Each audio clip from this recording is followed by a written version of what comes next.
All right, guys, Kurt from Time Machine Transport. Still sucking air. So I'm over in Albert Lea, Minnesota now. I had to stop here, man, to see if I can get this bad boy to work.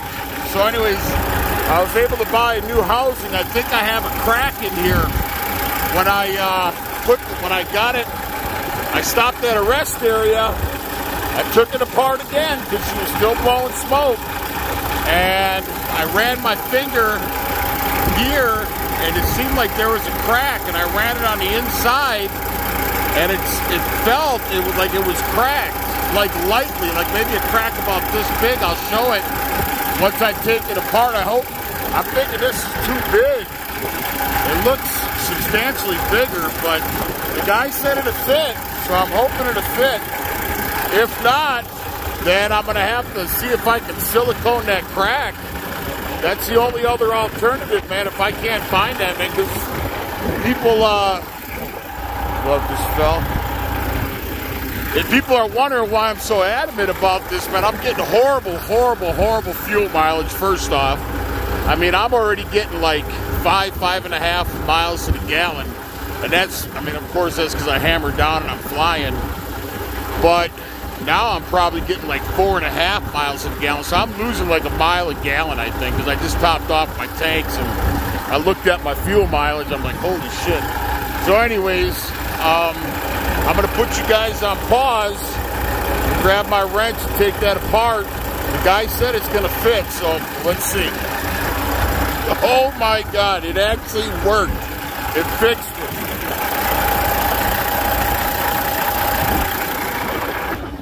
That is, I'm like a freaking kid in a candy store right now.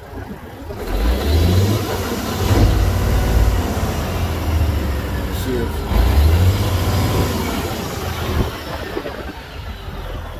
yeah, she's blowing white smoke. That's because she's got air in there right now. Oh man, I am so happy. That's exactly how it should look. When it's idling, you shouldn't be getting any, should be nice and even like that. So I'll show you guys the crack.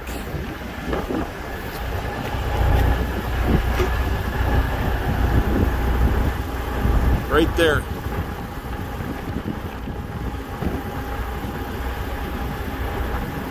You guys see that? Right there. There's the crack. I cannot believe I'm going to save that because I can still use the cap, the spring, and this ring for another truck that we have. So, oh my God, I'm so happy, man. God, and like I said, it's not, first off, your fuel economy in a semi is so important. And so since just before Moriarty, I've been blowing white smoke. And it was probably due to that, to a dirty fuel filter. Second off, that cracked fitting by the fuel pump, the one I got replaced in Texoma from Robert. And then now with the, and they didn't juice me too bad here in Albert Lea. I thought that dome was going to be about 150, 125 bucks because they know they have you, right? They know they got you stuck. But it was only 55. Well, not only, it was 55 bucks. So 50 something with tax. So all those miles I went and wasted fuel. I mean, I can always use the fuel line, so I'm not too pissed off about that. Should always keep an extra fuel line in each truck anyway, so not too worried. And the Kenworth has a another Detroit. Our other one has a D15 and an ISX. So, but man, I'm relieved, man. Oh my God, what a process! What a process! Who would have thought that would have been a crack in the dome? And I don't know how. I mean, it must have. I bought the thing used, unless I did it And eventually with the truck shaking so bad, just looking at it right now. But when I was over in Des Moines at the Freightliner dealership, when I was doing the hose, I was like, man, it's still just, there was bubbles in it. I'm like, are you shitting me? But so when I pressed down on the top, of this, because I was messing with the hose and it went away, the vibration went away and the air went away. But as soon as, and then I was like, well, it's not the hose is brand new now. So then I pushed down on it and it went away. I'm like, oh shit. So then I changed this O-ring. Then I thought, well, maybe this cap is, obviously it's gnarly as shit, but it's nice for a backup. But anyways, when I stopped at the rest area in Iowa, because I was still catching air after I put the hose on, I took it all apart again, and then I wiped it down. I'm like, maybe there's a crack in this housing. So I wiped it all down, and I held it up to the sun, and I was looking, and then sure enough, I saw that fine crack right there.